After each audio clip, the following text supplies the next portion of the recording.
वक्फ bill के बारे में नीतीश कुमार को भला या बुरा कहा जा रहा है, क्या कहेंगे इस पे?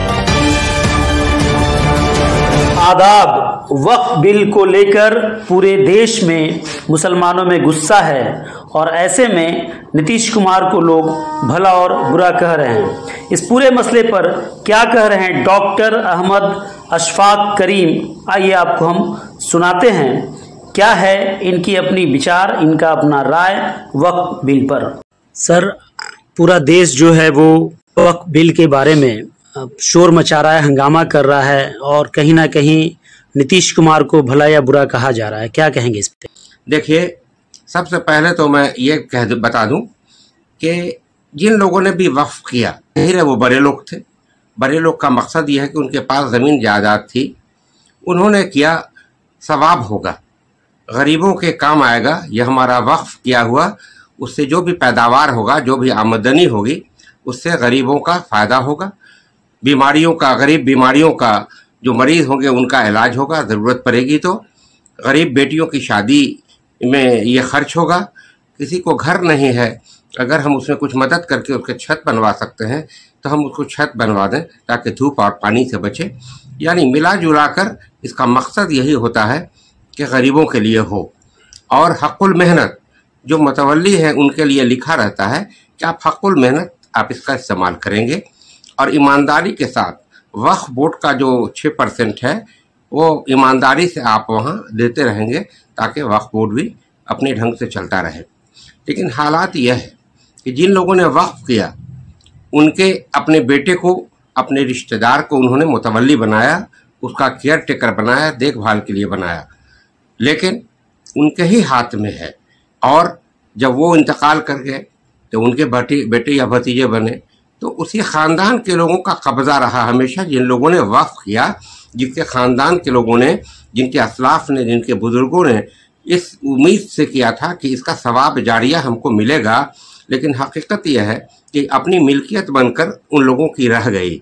जिन लोगों ने वक्फ किया था, जो लोग उसके देखभाल करने वाले सेक्रेटरी हो या मुतवल्ली हो, ये रह गया। तो हालात यह है, जो मकसद था वो मकसद पूरा नहीं हो सका। बहरहाल फिर भी चीज़ अक़लियत की थी, मुसलमानों की थी और इस पर चर्चा होनी चाहिए थी, अक़लियत से बात होनी चाहिए थी। ये बात जितनी होनी चाहिए थी बात नहीं हुई और बहुत लोगों ने अपनी अपनी बात रखी, लेकिन बावजूद है कि पूरी तरह से ये हमारे मवाफ़िक़ नहीं हुआ। लेकिन ये कहें कि वो बिल्कुल गलत है, ऐसा नहीं है, और हम कहें कि बिल्कुल सही है, ऐसा भी नहीं है। अब जैसे देखिए, वो रिट्रोस्पेक्टिव इफ़ेक्ट से लागू नहीं होगा। जब कानून बना उस वक्त से लागू होगा, उसके कबल से उसके लागू होने का मामला नहीं है। तो आज के दिन में कितने लोग वक्फ करते हैं और वक्फ करेंगे, बाज़ाब्ता तौर पर रजिस्ट्री करेंगे और अपनी मिल्कियत को वक्फ करना है। अपनी मिल्कियत है तो आप वक्फ करेंगे, तो वक्फ करेंगे, उसका म्यूटेशन होगा, बाज़ाब्तगी होगी, तो कहीं पर आप वक्फ करने से आगे रोक नहीं है। लेकिन पीछे आप जाएंगे तो पीछे से जो चीज़ें हैं उस पर कोई भी आंच नहीं आने को है। लेकिन जाहिर है कि जो ज़मीन आपने बेच दिया, वक्फ की ज़मीन है या जो डिस्प्यूटेड है, उसको तो देखा ही जाएगा कि भाई ये डिस्प्यूट क्यों है।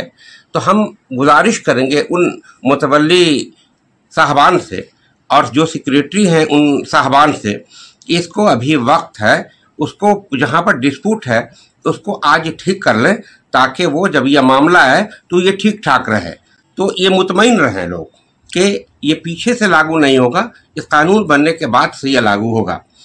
और जहाँ तक कब्रिस्तान का मामला है, जहाँ तक मस्जिद का मामला है, जहाँ तक खानकाहों का मामला है, या जहाँ तक जो इमारत बनी हुई है उसका मामला है, उस पर साफ है कि वो एग्जेम्प्टेड है। और ये जदयू के लोगों ने, जदयू के एमपी ने नीतीश कुमार जी के से लिख के दिया था कि इस पर कोई आंच नहीं आना चाहिए, लेकिन ये लोगों ने पढ़ा है नहीं, इस पर कोई आंच आने वाला नहीं है इन चीज़ों पर।